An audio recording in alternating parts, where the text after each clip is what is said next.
Well, hi there. This is Spinosaurus, the longest of all theropod dinosaurs. I would say the most unusual, but I think we're going to talk about Therizinosaurs this Dinosaur December, and it's hard to say that Spinosaurus is clearly weirder than Therizinosaurus. But it's certainly more controversial, which is odd because all we have of Therizinosaurus are its crazy arms. There is room for a position that those arms were proportionally the size of T-Rex arms and belonged to the largest, by far, theropod to ever exist. But nobody has ever cautioned me not to make a video about Therizinosaurs. But I have been cautioned by paleo content creators with my best interest at heart that I shouldn't talk about Spinosaurus. Well, I ignored them once, and there is, once again, some big news about Spinosaurus. And I happen to have a paleontologist friend with some amazing insight into that news. So it looks like we're going to do it again. Because this creature, Spinosaurus mirabilis, was just named and described this year. Well, Ethan, thank you so much for being here. I am really excited to learn more about this discovery because it seems like, I don't know, would you say this is the biggest discovery in Spinosaurids in how long? Oh, man. At least since 2020, maybe since 2014, maybe since 1902 or whenever it was. It is a big discovery. Absolutely. Well, tell me all about it. Well, I think first we should just talk about Spinosaurus and a little bit of its history and yeah, because things have changed even since our video. Absolutely. So Spinosaurus was previously only known by one species, Spinosaurus aegypticus. Mm-hmm. And just like its name suggests, it was found by a paleontologist by the name of Stromer in the early 1900s. And I have a model. So in our previous video, this was kind of the most up-to-date model. Right. But right around that time, we had a new update. And so yes. so this one is Spinosaurus aegypticus. Exactly. So, and from that material, from Stromer's original material, we had a few dorsal vertebrae with these huge spinous processes on top. That's the big kind of rod that comes off the top of a vertebrae. And they were massive, up to 6 feet long. And just huge. Mm-hmm. And then we had kind of a snout to this animal. And a really rad and bizarre snout. A really rad and bizarre snout, absolutely. But beyond that, it was still a bit of a mystery. However, it was a decent skeleton, far better than I think a lot of people give it credit for. Mm-hmm. Not so much anymore, because in World War II, it was being held in, I believe, the Museum of Berlin. You can fact check me on that. It was in Berlin. I'm not sure. Pull up an asterisk if I'm wrong. But the city underwent massive bombings by the Allies, and the Spinosaurus holotype was lost to time. And so for that kind of set the stage. And then you move on into 2001. It made a huge debut appearance in Jurassic Park 3. Mm-hmm. And that is where that's where you can give a lot of its initial popularity. It was a knockout hit right from the beginning. Even beyond the controversy of it fighting a T-Rex, it was big. It thrust it into the realm of iconism very quickly. Yes. Right?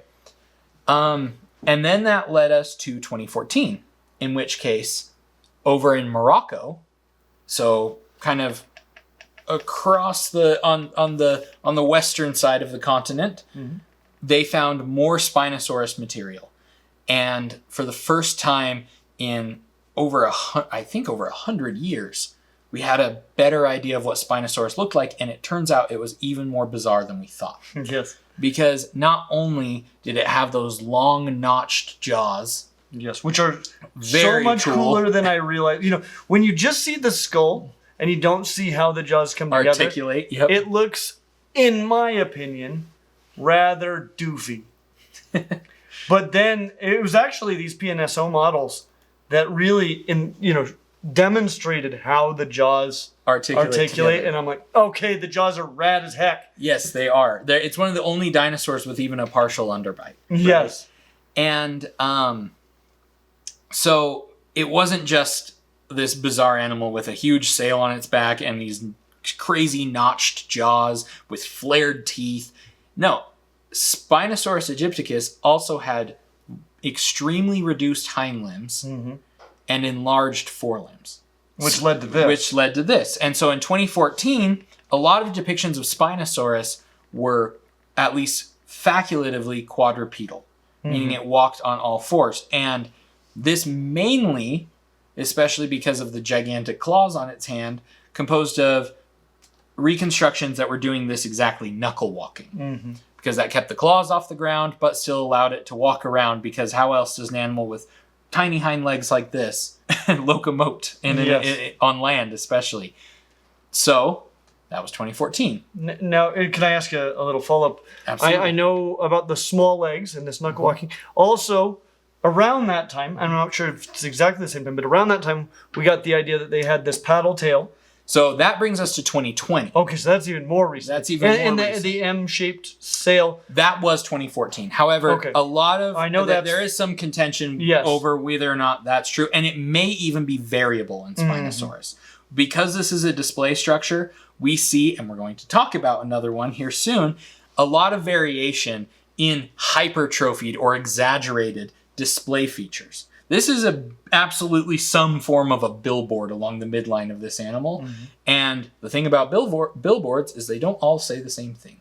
So you may have some variation in here in the shape. Okay. Then in 2020, they found the tail of Spinosaurus. Okay, so and that was... Was that the first tail ever? As far as we know, it was the first tail published on in Spinosaurus. Not within Spinosaurs, but within Spinosaurus itself. Which is very distinct in Spinosaurus specifically. It absolutely is. And it starts to make sense because other creatures, like Ichthyovenator, appear to also have some degree of a fin tail. And that's exactly what Spinosaurus had. It's differently built than the elongated spinous processes that we see in the sail. They're more rod-shaped instead of flattened. Yeah. But it does form an additional sail running down the entire margin of the tail. The rod shapes, would that make it stronger? That's one of the theories. Now, that does lead to some contention over how aquatic Spinosaurus truly was. One camp of paleontologists suggests it was more of a heron-type lifestyle, living entirely on the shoreline, but near water, and exactly as you're kind of seeing here, darting its head into the water to grab fish. While the other camp, specifically Ibrahim, who found the 2014 material, is a strong arguer of it having an entire aquatic diving lifestyle where it was pursuing prey in the water. And you're suggesting that there's some controversy about Spinosaurus? Never heard of before, right? The other thing that came alongside the 2020 paper is realizing that the legs were still small, but slightly larger than we initially thought. Yes, which you can see here. Which you can see reflected in these two models. And likely, Spinosaurus not only did walk upright, but walked very upright, more than most other theropods. It's probably one of the few theropods that could walk around like Godzilla, with potentially even its tail dragging behind it, or at least hanging low off the ground, right? And so that kind of sets the stage. Now, there is also an argument to be made with all this. This formation that we're finding all this new Spinosaurus material is not the original formation that we found Spinosaurus aegypticus in. Okay. So for a while, there was a second species called Spinosaurus moroccanus. So the Spinosaurus from Morocco. And that was all this new material was all found in the Morocco area. So far, all of this is in the Kem beds in Morocco, which dates to the mid-Cretaceous, roughly 100 million years ago. So, and that's hard to prove because the holotype has been blown up.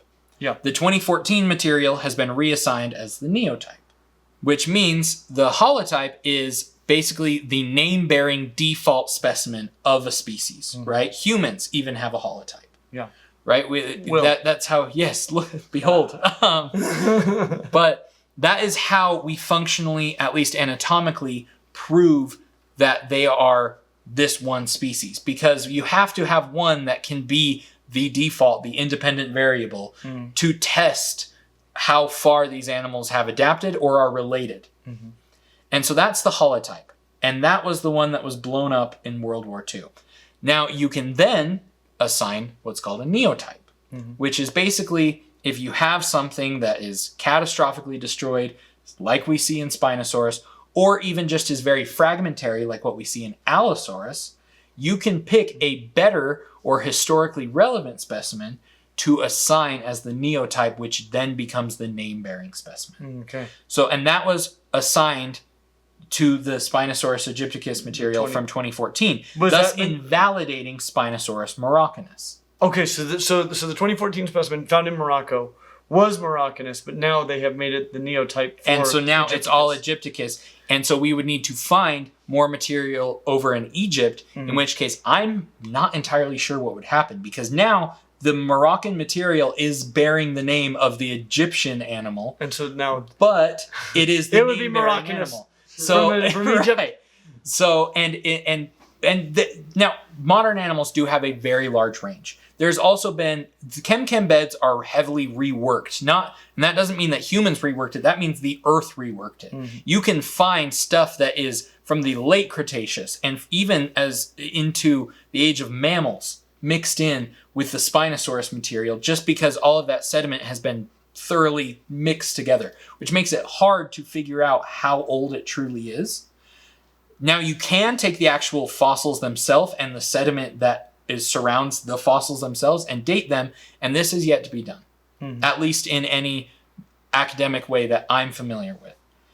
And this is also yet to have been done over with the Egyptian material, meaning that if they are from the exact same time period, but we're just seeing a geographic difference, that's absolutely plausible that an animal could live on the west side and the east side of northern Africa. I mean, yes. Lions live across nearly the entire continent. Yep. Right? Yep. So then, not only do we need to prove that, but we also need to prove that they are anatomically identical, which means we need to find more of the Egyptian material. So that places us into today with Spinosaurus aegypticus.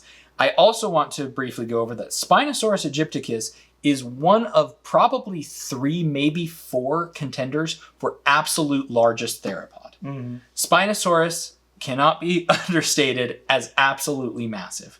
Spinosaurus aegypticus is potentially up to 50 feet long and weighed somewhere between 6 to 9 tons. It was huge. Most estimates tend to place it closer to the 7 to 8 ton range, which means that animals like T-Rex and even its contemporary Carcharodontosaurus probably outweighed it. Mm-hmm. But even then, it was longer than either of those by a good margin. It was a gigantic animal.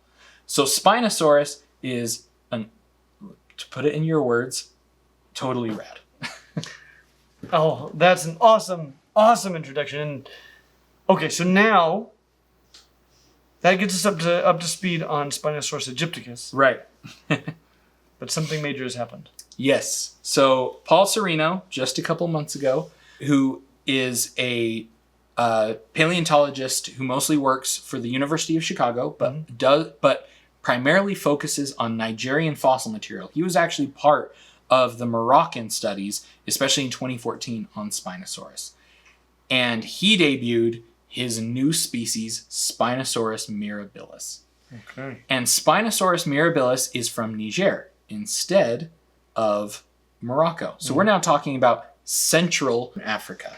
You might not know this, but like today, Northern Africa and Southern Africa are fairly divided by the Sahara Desert.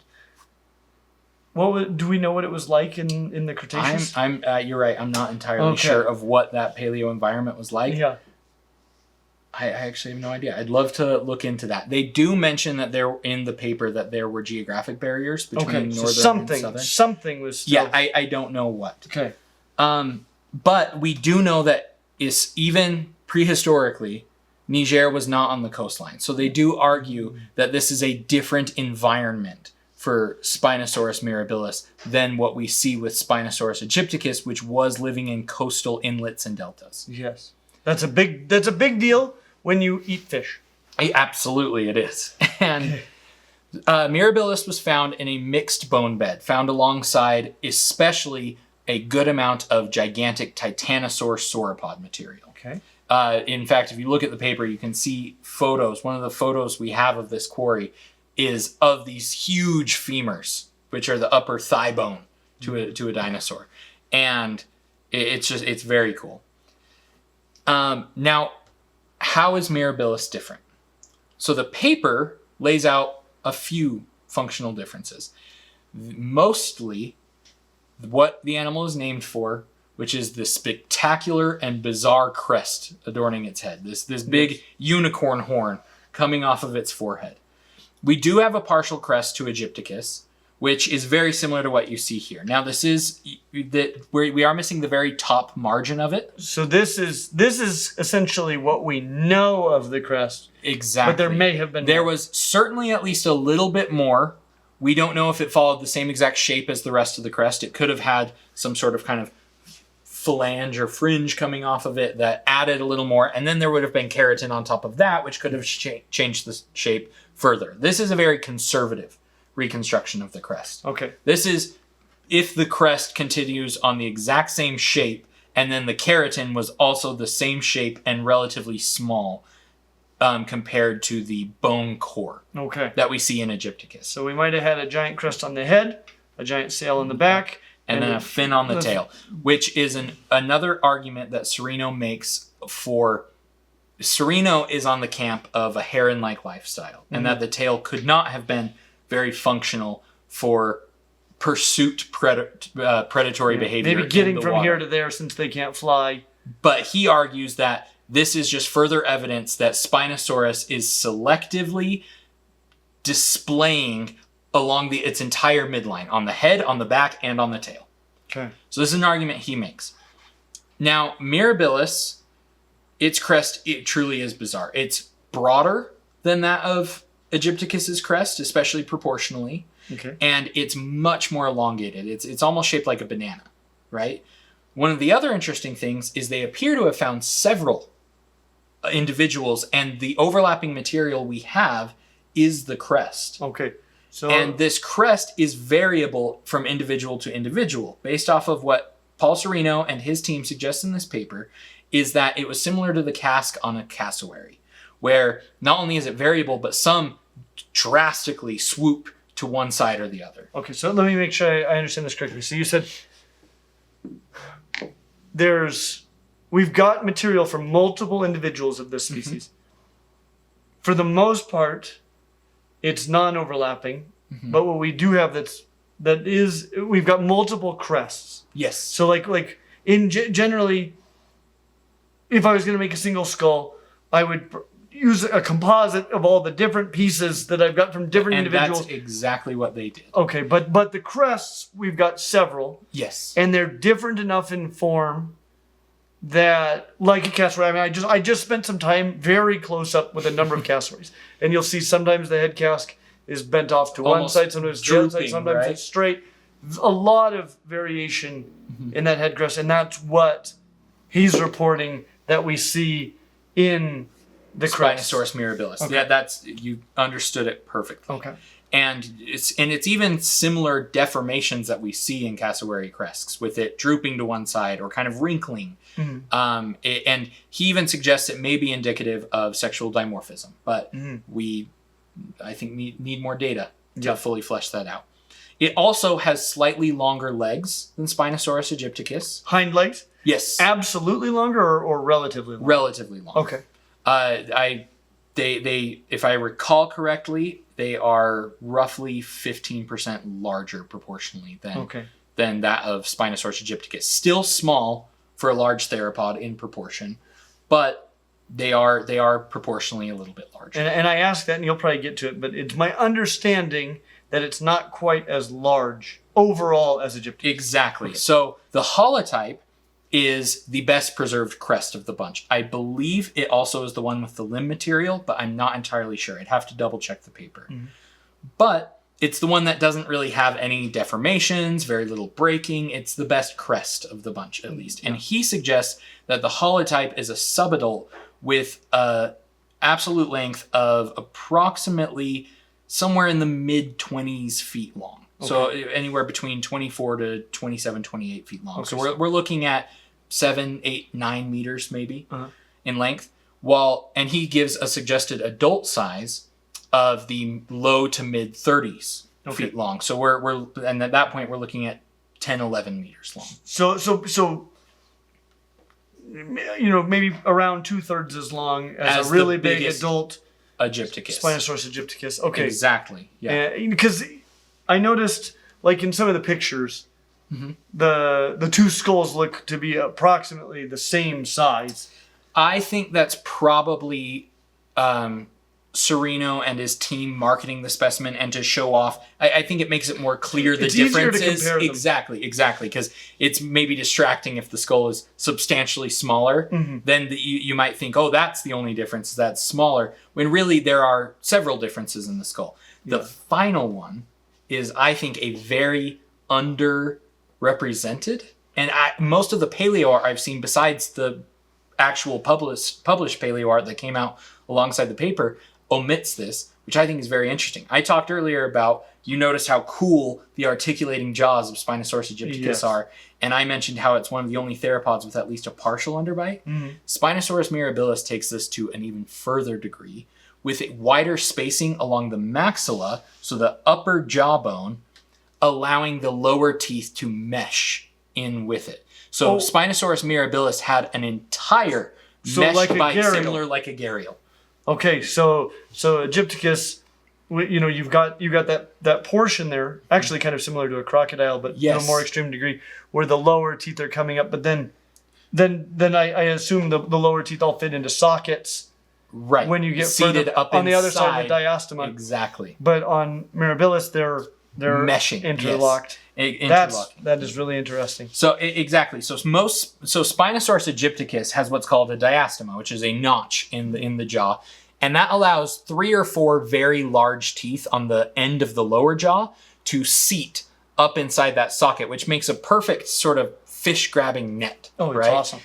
And Spinosaurus mirabilis is even more pronounced with that. Not only does it have the diastema for the big lower teeth to kind of socket into, but like you said, all of the maxillary teeth behind the diastema are spaced further apart to allow the lower teeth to interlock along the entire margin of the jaw. That's interesting. Does that allow the lower teeth to be proportionally larger?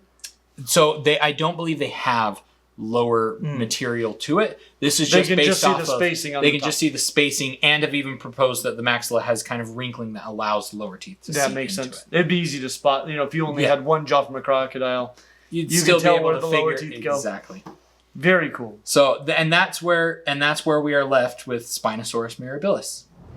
I want to say a special thanks to all of our supporters on Patreon who make it possible for us to do this sort of content that we're not supposed to make. If you'd like us to make more forbidden content, or you just want to see the cool features that we have for our patrons, please consider checking it out. Now, there is some material that I'd love to see more of. The paper is great. It's I believe 50 pages long. And you've read it multiple times. I've read it multiple times. That's insane. And it's a beautiful paper with tons of illustrations and 3D models and everything. I'd love to see a few more pictures of this material just because it's so cool and novel and unique. Yeah. And so unlike even what we have of Spinosaurus egypticus. Also, from what I've heard... Can I ask you a question about that? In the paper, what is shown? So we get several 3D models of pretty much most of the material shown. We get several diagrams of most of the material that is presented. Yeah. But for the most part, the real material that we see in the paper, and they have released some supplemental photos of additional material since, is the crest itself, specifically the holotypes. Okay. And I would love, just where this is such... Because you said this is a mixed bone bed. Yes. With other dinosaurs, not just mirabilis. How do they know... Because the crests are all disarticulated, right? How do they know that crest came from the Spinosaurids? That's a great question. I wondered the same thing upon my initial read of the paper. If this is a novel, new feature that doesn't even mesh with the Spinosaurus that we know, and it's not attached to any extra bones, and it's an unstudied new feature on this animal of an already fragmentary genus, how do we know that that's what this is? And so I looked into it, and from what I can tell, it's implied that the holotype's crest also had a little bit of additional skull material still articulated onto it, specifically maxilla and nasals. Okay, so it had some portion of this bone here, the maxilla, and the nasals up here on top. Right, exactly. Still stuck on, meshed with the crest itself. And I assume those were identifiable. The maxilla specifically was found from another specimen, which the authors concluded matched the material that they found articulated onto that crest. Okay, so from two separate skulls, they've got a little bit of overlap. In general, there was almost no overlap on these skulls. Yes. But they got some overlap on this maxillary bone and the nasal bones from that are attached to the crest, and then they've got a separate skull that has those same regions, at least to some degree, and they have a disarticulated maxilla, so a jawbone. Yes. With the articulating facet, so the part that grabs, the upper jawbone, with the part of the jaw that would attach onto the crest, and that little nub that would articulate onto the crest is found on a separate crest. Okay. And so as far as I can tell, that is what was used to identify this. Okay, this is a crest. This is where this bone would be. I'm sure there was also some research done into Egypticus's crest, and maybe some of the articulating facet on the bottom of that bone is similar to the crest we see in mirabilis. But as far, I'm really excited about this animal. Yeah. It's super interesting and bizarre. I'd love to see those photos. I want to see more and glean more information. So they talk about that, but they haven't shown that. I haven't seen these pictures yet. And that does seem like that would be about as strong of evidence as you could have, given the limited nature of the fossils available. My thoughts exactly. And so but it'd be cool to actually see those photos. Yes, exactly. I would love to see those photos. Just if anything, to just see more about this fascinating animal. I mean, I get excited every time we get a supplemental drop with more information or more photos. Like some people pointed out, we don't see the maxilla in the paper, so they posted pictures of the maxilla, and it's so cool looking. It's such a fascinating animal, regardless. And I want to see and learn more about it. Yeah, are there other things you'd like to see? I think I'd love to see more paleo art that depicts them accurately sized against each other. Oh, because you're seeing paleo art of them sized. They're always depicted the same size, but really one of the things, again, that makes mirabilis unique is it's the same size as baryonyx, suchomimus, kind of that middle large Spinosaur class. And so I think it kind of makes it really interesting that, its cousin is maybe a little bit less flashy, but so much larger. And it's kind of this cool, this cool balance between the two. I'd love to see more. You might have already said this. Did they exist? What is the time difference? If I recall correctly, mirabilis is a little bit older. Okay, which I would think have to smaller. Yes, theropod. And being from Niger, where most of those beds predate the Chem stuff and the Egyptian stuff by a few million years. I'd have to make sure that it is the same beds. I know that animals like Sarcosuchus and Suchomimus are older, but I'm not sure mirabilis is contemporary with them. So I'd have to do a little bit more research. It seems plausible, at least to me, not knowing any more than I do about this, that we could be talking about a direct ancestor. Potentially. It would be interesting because then we'd see almost a reduction of a display feature, while maybe heightening some other stuff. We don't have the tail to mirabilis, so while it's assumed it has the tail fin, it could potentially not. Maybe that's something that came along in Egypticus. Yeah. But we do know that at least the crest on Egypticus is less gaudy than what we see in mirabilis. Well, this is exciting. Yeah, absolutely it is. It's a very cool exciting animal.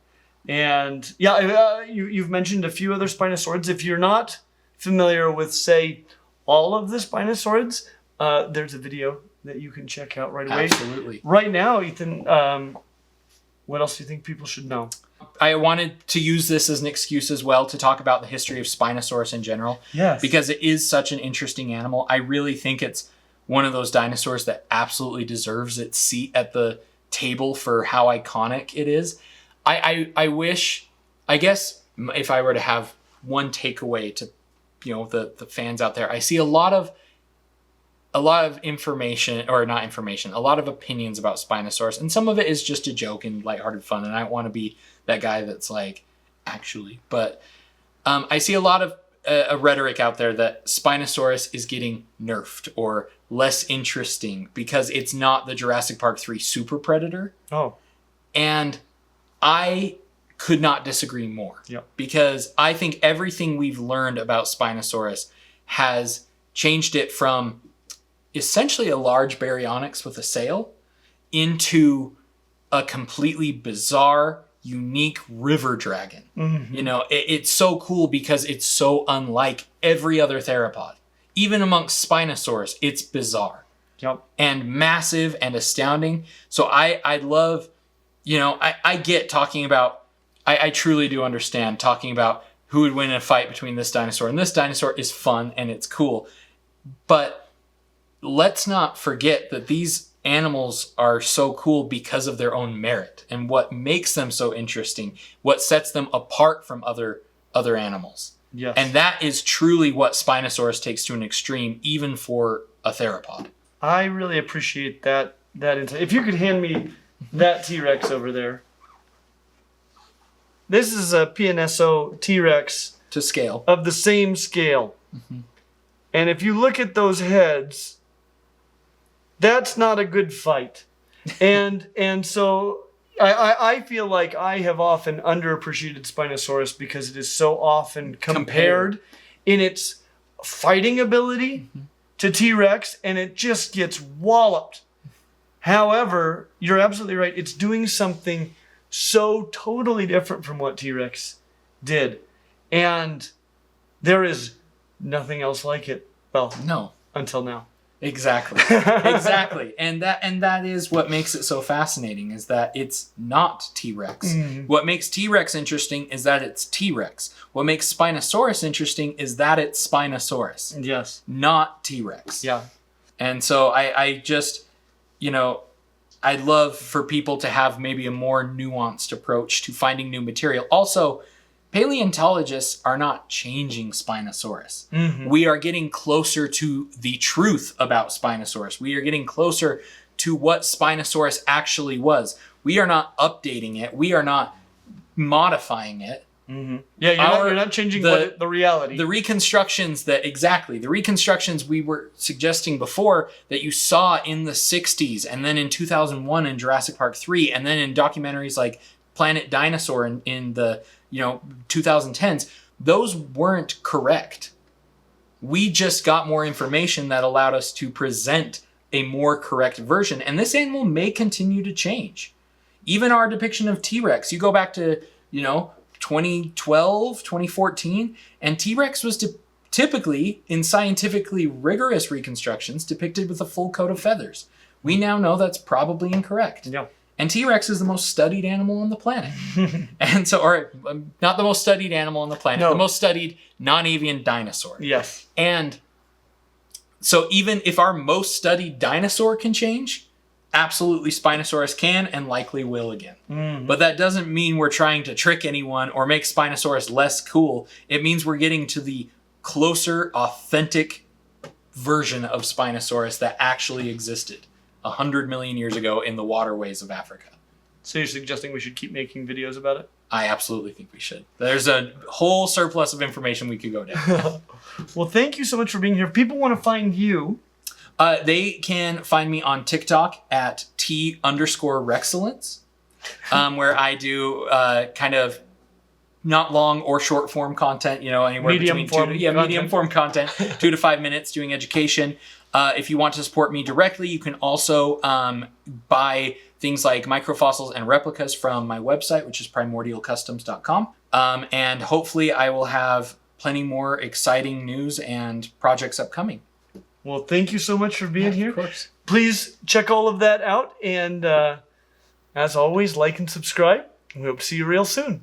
I also want to mention that if you want to learn way more about dinosaurs from Ethan, he will be teaching our online course at Clint's Life Science Academy this coming semester. I don't know if there are any spots left, but you can go to clintreptiles.com and see if you can get one. I'm excited. If you'd like us to make more forbidden content, or you just want to see the cool features that we have for our patrons, please consider checking it out. Forbidden content. That was the one where me and Clint kissed. That forbidden content. It was just once, and you said you wouldn't tell anyone. Sorry, Especially it was Jason, a he gets Patreon jealous. exclusive. I think the crest was a handlebar for cooler theropods in its ecosystem to cut that. But hey now.